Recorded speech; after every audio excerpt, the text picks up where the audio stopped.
My name is Namakau Kaingu. I am the founder of the Association of Zambian Women in Mining, which was founded in 1997. Now, the history of women in mining. First of all, I'll talk about the entrance of women in the mining industry at global level. In 1937, the United Nations International Labour Organization put in place Convention number 45, which did not allow women, to get into the mining industry, let alone underground. Though I made sure I got underground myself in Johannesburg in the Dremfontein mine, gold mine. I got underground, I went in the tunnel, and I found some men drilling there. I got the drilling jack and I drilled. And they were so surprised, but I was happy that I broke the barrier to help the women, for me to know that women can go underground is so safe, because I went there and I saw it.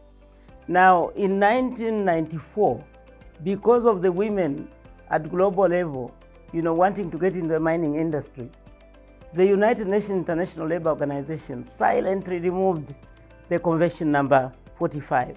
So women are free to work in the mines, to even go underground. Now, the women in mining, which you hear everywhere in the world, started in Zambia by this same woman talking here, Namakau Kaingu. From there, I went to Tanzania, to the Ministry of Mines. I was supported by UNIFEM, which stood for United Nations Development Fund for Women, which is now UN Women. Went to Tanzania, to the Ministry of Mines, and when I said I want to see women in mining, they said there are no women in mining. But I insisted, and they gave me a vehicle, and I went around in Kahama, Geita, and I found the women. And after that, the following year, we launched the Tanzanian Women Miners Association, which is called TAWAMA.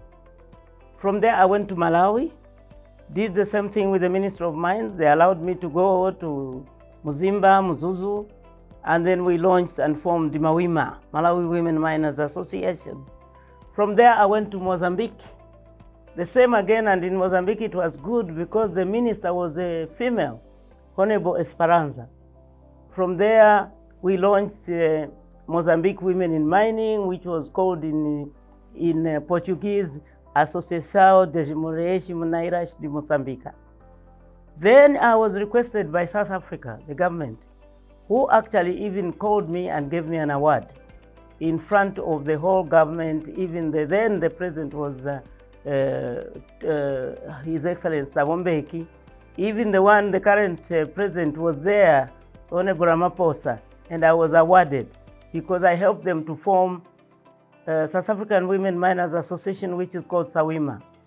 From there, I went all over up to West Africa, formed the Burkina Faso, Association de Femmes Minières de Burkina, that is French, and I carried one of the women with me from Zambia, Madame Mary Luvemba, who I have so much confidence in her because she has also thrived in mining. Yeah, so therefore, I would like all Zambians to be proud because women in mining is now at global level. When you hear Canadian women, Australian women, UK women, American women who even hosted us in Arizona when we went for a show, all that started in Zambia.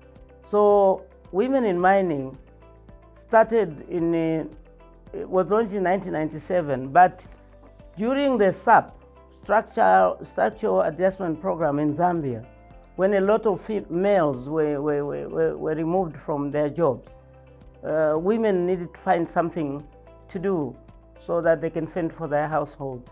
And that's how women in mining, women got into the mining industry. And I myself, I started in 1986. The idea came because I had a very big family that I was looking after. By that time, I was working for Total. So I went into mining. I went in the forest myself. I didn't have a mentor. I mentored myself up to this stage.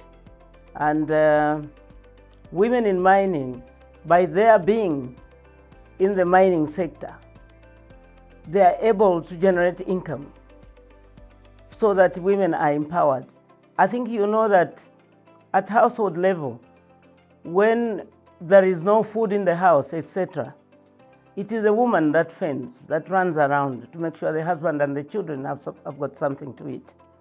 So women being in mining is very important, and also they are breaking the gender barrier, and also they are, most important, they are making the men wake up, because these men, they go into the mining sector, and from there they thought the minerals are there to extract and then take it anywhere without even licenses. Okay, so now because the women are there and the women are doing the right thing, the women are following everything that is laid down by the government.